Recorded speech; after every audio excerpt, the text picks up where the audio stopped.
베토벤이 다시 살아와서 자신의 곡을 연주하는 모습을 실제로 본다면 어떻게 반응할까요? 오늘은 웹소설 다시 태어난 베토벤에 대한 이야기를 나눠보겠습니다.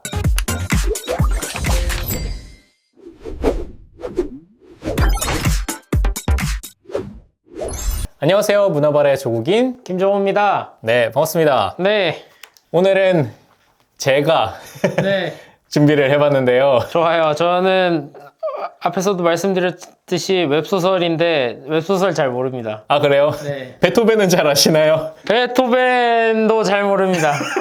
물론 베토벤을 모르는 사람은 없겠지만 그쵸. 베토벤을 자세히 아는 사람은 또 많지 않을 거란 생각이 들거든요. 아무래도 클래식이라는 것 자체가 네. 조금 어렵게 다가오잖아요, 우리한테. 클래식을 들을 수 있는 기회가 사실 많지 않죠.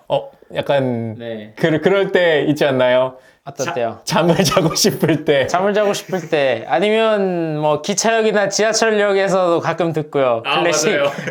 뭐 광고나 이런 데서 쓰이기도 하고. 네. 그래서 오늘은 어떻게 보면은 우리에게 좀 익숙지 않은, 그리고 특히 정호 씨에게 그렇게 익숙지 않은 웹소설과 베토벤, 여기서 또 확장해 본다면 클래식과 관련한 얘기를 해보려고 하는데, 오히려 그래서 제가 오늘 가져온 이 다시 태어난 베토벤이 그런 면에서 보면은 잘 어울리는 작품이 될 수도 있겠다, 이런 생각이 들더라고요. 그래서 그 얘기를 하나씩 좀 이제 해보면은, 먼저 내용 소개를 잠깐 드린다면은, 요 웹소설은 연재가 된 지는 조금 시간이 됐어요. 그래서 2018년부터 연재를 시작해서 2020년에 완결된 작품입니다. 이것도 웹소설 좋아하시는 분들에게는 이게 연재 중인 작품이냐, 완결된 작품이냐, 그쵸. 이것도 중요해요. 결론이 났냐 안 났냐가 중요한 거잖아요. 네. 그래서 이 작품을 시작할 거냐 말 거냐를 거기서 고르시는 분들도 있긴 한데, 일단은 완결된 작품이고 총 작수는 553화. 그래도 제법 좀 분량이 있는 작품입니다. 대작인데요. 대작입니다. 그래서 원래는 카카오 페이지에서 독점 연재가 됐었는데, 지금은 뭐 웬만한 그 웹소설 볼 수 있는 플랫폼에서는 다 볼 수 있더라고요. 네이버 시리즈, 그다음에 원스토리, 뭐 리디, 여기 나와 있기로는 뭐 좋아라, 그다음에 이게 단행본으로도 나와서 뭐 교보문고나 이런 데서도 구하실 수 있습니다. 그러니까 책으로도 사서 볼 수 있다는 말씀이신 거죠? 맞아요. 그래서 내용을 좀 설명드리면은, 제목에서 모든 걸 설명해주고 있긴 합니다. 그렇죠. 베토벤이 이제 다시 태어났어요. 네. 근데 어디로? 현대의 대한민국으로. 한국 사람으로 다시 태어났습니다, 베토벤이. 그래서 이름도 베도빈이에요.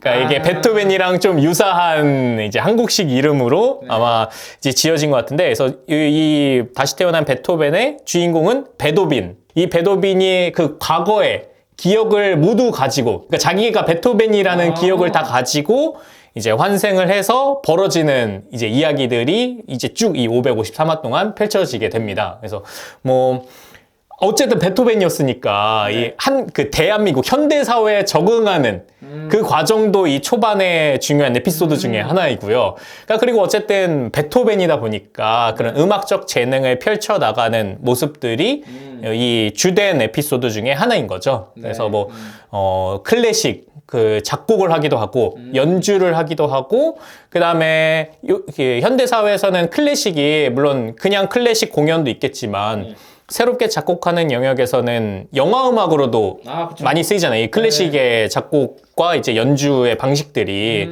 그러다 보니까 뭐 영화 음악을 만들기도 하고, 그런 에피소드들이 이렇게 쭉 펼쳐지는 게 이 다시 태어난 베토벤의 주된 이야기라고 할 수 있을 것 같습니다. 그럼 이 베도빈 씨는 목적이 있는 건가요? 목표나? 베토벤의 인생의 목표 중에 하나는, 베토벤은 어쨌든 내가 일생을 살면서 청력도 잃고 그죠. 그러다가 이제 죽게 된 거잖아요. 그러니까 건강히 원 없이 음악을 펼치는 것, 계속 음악을 하는 것이 이제 삶의 목적 중에 하나입니다. 그런 의미에서는 한국을 선택한 게 나은 걸 수도 있겠네요. 나은 걸 수도 있고, 아니면은 어쨌든 살아가는 데 있어서 당연히, 그러니까 베토벤 시절에도 그런 에피소드들이 나와요. 경제적으로 경제 활동을 해야 된다라는 점. 그래서 그런 게 이제 저도 이 그 웹소설을 통해서 좀 알게 됐었는데, 베토벤이 우리 식으로 얘기하면 저작권? 을 처음으로 그 개념을 어떻게 보면 도입한 사람이라고 하더라고요. 본인 음악에 대해서? 본인 음악에 대해서. 그러니까 그게 뭐냐면은 뭐 악보집을 만들어서 그걸 판매한다든지. 그러니까 그게 되게 그러니까 경제적으로 풍요롭진 않으니까 그쵸. 그런 음악을 통해서 경제 활동을 많이 했었다고 하더라고요, 베토벤이. 그러니까 그런 모습들이 이제 베토벤은 또 내가 음악을 계속 해나가기 위해서는 어쨌든 돈을 벌어야 된다. 라는 게 이제 그 전생에서도의 기억이 있으니까.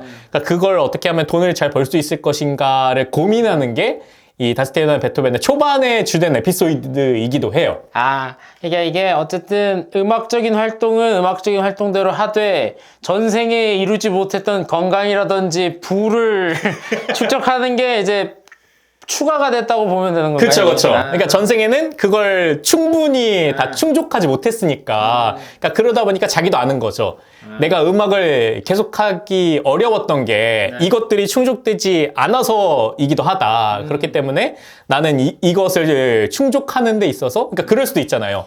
우리 뭐 클래식 을에 생각해 보면은 그건 클래식이기 때문에 난 이런 거 안 해. 난 다른 장르 안 해. 뭐 이런 경우도 있잖아요. 이 베토벤은 그런 거 없습니다. 돈 벌어야죠. 그거 봤기 때문에. 여기 보면은 초반에 그 사촌 형도 나와요. 그러니까 경제적으로 이렇게 풍요롭지 않아요. 그러니까 친척 집에서 이 베토벤 가족이 같이 살아요. 어떻게 보면 얹혀 사는 거죠. 근데 이제 친척 형이 컴퓨터를 가지고 이제 컴퓨터 뭐 게임을 하거나 이러는데 그 컴퓨터에서 우연히 작곡 프로그램, 그러니까 음악을 만들 수 있는 걸 보게 돼요. 그러면서 이제 베토벤이 첫 작품 활동을 했던 게 이제 게임 음악이었나, 뭘 하여튼 그 만드는 게 첫 에피소드였어요. 그러니까 그런 것처럼 클래식으로 클래식의 어떤 한 일가를 이룬 베토벤이지만 거기에 클래식에만 갇혀 있는 게 아니라 그런 다른 장르적인 재미들도 충분히 수용할 수 있다라는 거를 이런 경제적인 부분이나 건강적인 부분이나 그런 것들로 이렇게 보여주는 게 이 작품의 또 매력 중에 하나인 거죠. 되게 아까 말씀하신 것처럼 이분이 굉장히 옛날 분이시잖아요. 베토벤 선생님께서. 근데 되게 그런데 갇혀있는 분은 아니신 것처럼 묘사가 되네요. 네네. 그러니까 음악에 대한 열정이 되게 높다 보니까 그러니까 내가 살던 당시에는 클래식이라는 방식으로 이걸 했던 거고 근데 지금은 또 다른 방식들이 많다 보니까 그런 것들로도 또 시도를 충분히 해보는 그리고 그걸 받아들이는 그런 모습들이 이 작품에서 계속 많이 보여지더라고요. 네. 그러면 이게 어쨌든 이 웹소설 장르에서 이런 환생물이 되게 많잖아요. 그렇죠. 근데 이 작품을 어쨌든 선택해 오신 뭐 다른 이유 같은 것도 있으실까요? 그렇죠? 일단은 제가 이런 클래식에 대한 관심은 있는데 이게 그래도 저는 클래식을 그래도 좀 듣는 편이라고 생각은 하는데 그렇다고 막 클래식 애호가만큼 뭐 앨범을 사고 막 공연을 다니고 그럴 정도까지는 아니란 말이에요. 근데 그런 제가 이 소설을 봤을 때 너무 자연스럽게 이런 클래식에 대한 설명, 그다음에 어쨌든 베토벤이 주인공이니까 베토벤과 관련된 여러 에피소드, 일화, 그러니까 자기가 과거에 뭘 했는지 이런 것들도 이제 설명이 나오기 때문에 그런 부분에서의 이런 클래식과 관련된 정보를 내가 자연스럽게 얻기에 좋겠다. 그러니까 그렇게 자연스럽게 얻을 수 있다. 이런 점이 이 작품의 특징 중에 하나인 것 같더라고요. 그래서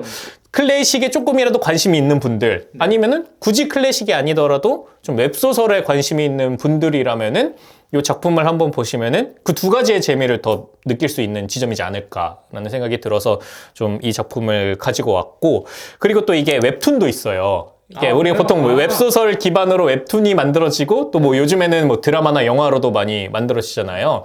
그래서 이 작품도 웹툰이 나와 있어서 혹시 웹소설을 읽는 거를 좀 어려워하시는 분들이 있다면 웹툰을 통해서 이 작품을 한번 접해보시는 것도 충분하지 않을까. 저는 근데 사실 이 웹소설을 잘 못 읽거든요. 그러니까 이게 좀 저는 이 핸드폰이나 이 태블릿을 통해서 텍스트를 읽는 거를 좀 어려워하는 것 같아요. 책이나 이런, 그러니까 제가 실물로 넘겨가면서 보는 게 아닌 그런 느낌이 들어가지고. 이게 약간 분량의 차이인 거예요? 아니면 분량의 차이에 가깝죠. 왜냐면 어쨌든 책 같은 경우에도 아무리 두꺼운 책이라도 읽고 해도 좀 집중해서 읽으면 금방 읽잖아요. 그쵸. 막 한 권 정도 읽는데 뭐 그래도 뭐 일주일 이상 걸리지 않잖아요, 보통.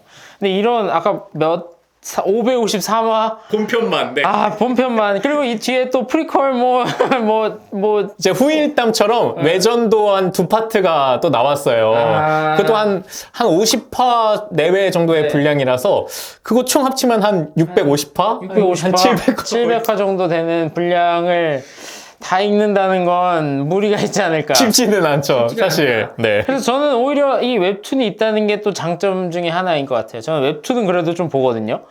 요즘 어쨌든 그리고 요즘 웹툰들의 약간 특징 중에 하나가 웹소설이 원작인 경우가 많잖아요. 이게 맞아요. 어쨌든 이야기를 새로 만들어내는 게 쉽지 않다 보니까. 그래서 저도 제가 즐겨보는 웹툰 중에 웹소설 원작인 게 되게 많거든요. 이게 요즘은 거의 그런 것 같아요, 웬만해서는. 그래가지고 웹툰은 제가 한번 챙겨보겠습니다, 이거. 네. 네. 그러니까 그로 인해서 클래식에 대한 네. 이제 정보를 좀 새롭게 한번 그쵸. 얻어보시면은. 근데 이 웹소설을 읽으면 그 클래식이나 이런 거에 대해서 조금 뭐 묘사나 이런 게 좀 제대로 돼 있나요? 이게 보통 근데 그런 고증이나 이런 부분에 대해서 오류가 있는 경우가 많잖아요. 아, 그쵸. 근데 이 작품이 그래도 어쨌든 클래식을 다루고 또 베토벤의 일화를 이제 그러니까 환생한 거니까 그러다 보니까 저는 이 작품을 쓰신 우진 작가님이 또 이분이 자료조사가 엄청 탄탄하십니다. 자료조사를 좀 철저히 하시는 편이군요. 맞아요. 그러니까 그래가지고 음악적 묘사도 그렇고 특히 웹소설 중에 각주를 다는 분들이 잘 없거든요. 거의 없죠. 무슨 논문 쓰시는 것도 아니고 굳이. 근데 그 우진 작가님은 이런 어떤 에피소드라든지 그런 설명이 됐을 때 작품 안에서 그 설명을 다 하면 너무 길어지잖아요. 그러니까 굳이 불필요하기도 하고. 딱 그 댓글에 이제 스피드 웨건 또 등장했다. 이거. 그러니까 우리 원래 작품들 보면은 그렇게 스피드 웨건이 설명해줄 파트를 본인이 직접 각주를 달아서 그러니까 어떤 이 곡에 대한 뭐 설명이라든지 아니면은 뭐 작곡가나 아니면 자신이 모티브로 따온 인물에 대한 설명을 넣기도 하고 그래서 실제 에피소드와 어떤 것들이 다른지 이런 설명을 또 해주시기도 해요. 그래서 실제 내가 이걸 읽으면서 얻은 정보가 대개는 원래 있었던 그 실제 팩트와 크게 다르지 않아요. 거의 다 맞아요. 그러니까 오히려 이 작품의 단점은 그런 고증에 대한 단점이라기보다는 오탈자에 대한 오탈자가 조금 있군요. 오탈자에 대한 지적은 있지만 근데 저도 글을 쓰는 업을 하고 있지만 553화까지 써버리면 오탈자가 없을 수가 없습니다. 없을 수가 없어요. 오타가 여러 편집국도 같이 거치지만 못 봐요. 이상하게 그런 것들을. 안 보이는 건 끝까지 안 보여요. 맞아요.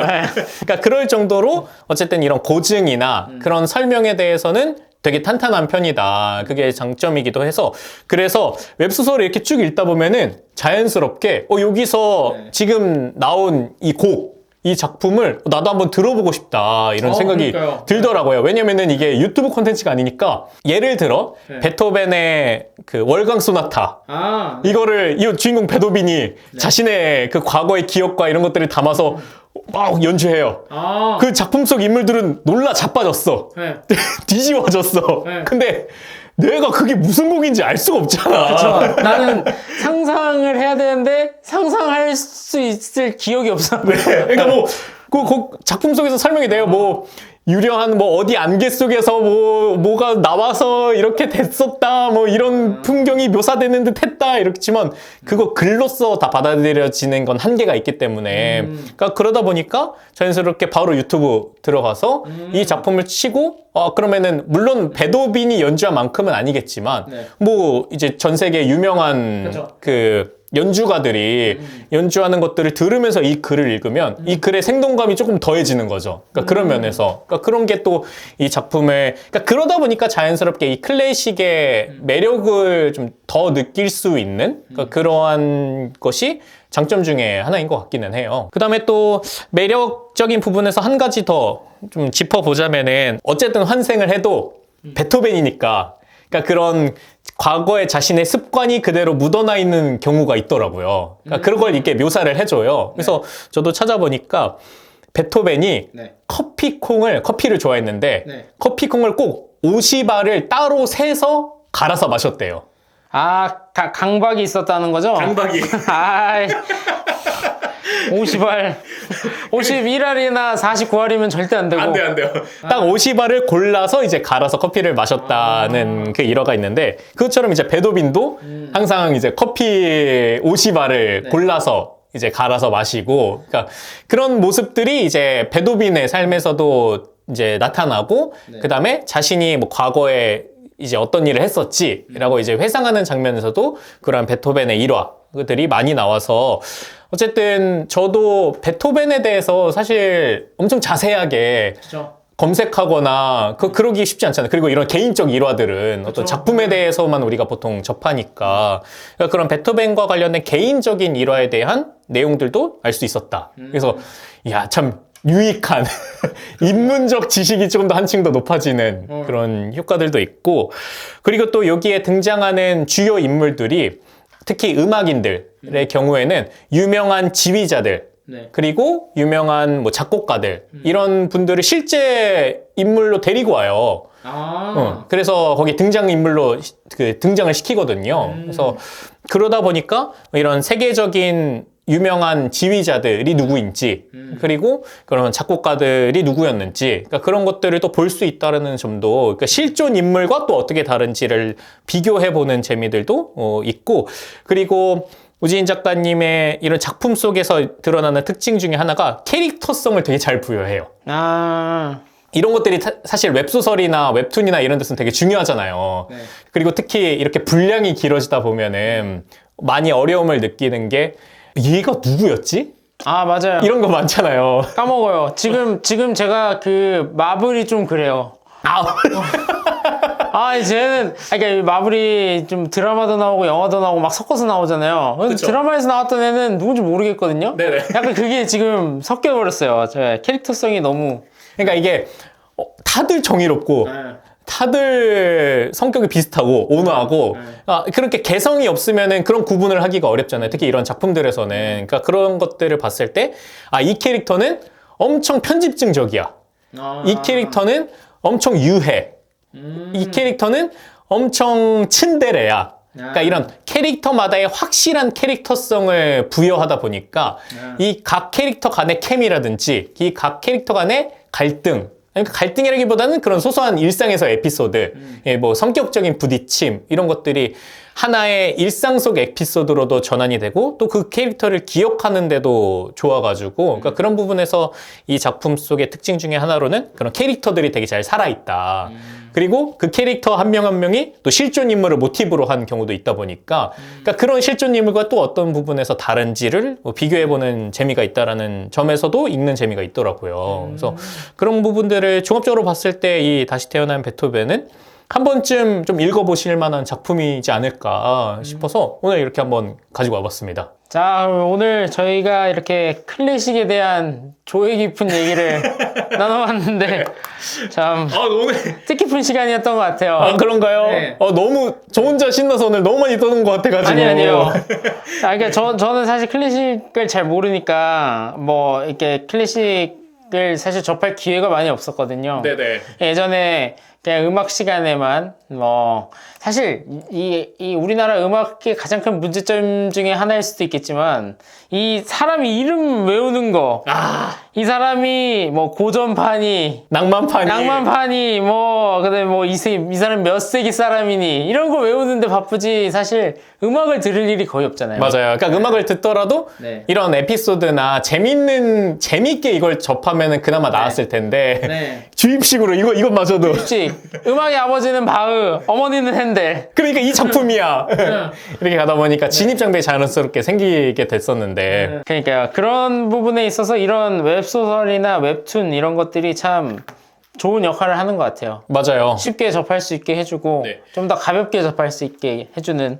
그리고 저도 이 작품을 보고 나니까, 그러니까 우리 주변에 클래식 공연도 꽤나 많더라고요. 그러니까 지자체가 예산을 들여서 시립 악단이 굉장히 많잖아요. 그쵸. 네. 그리고 그거 아니더라도 이런 작은 뭐 클래식 공연 그쵸. 이런 것들은 꽤 많이 하는 네. 편인데 아무래도 클래식이라는 그 진입장벽 때문에 주변에 그런 게 있어도 모르는 경우도 많고 그쵸. 잘 안 가게 되는 경우도 많고 이런데 아마 오늘 작품은 그래서 이런 것들을 통해서 클래식에 대한 재미를 한 번 더 느껴보신다면 우리 주변에도 많이 있는 클래식 공연도 좀 다르게 또 다가올 수도 있지 않을까?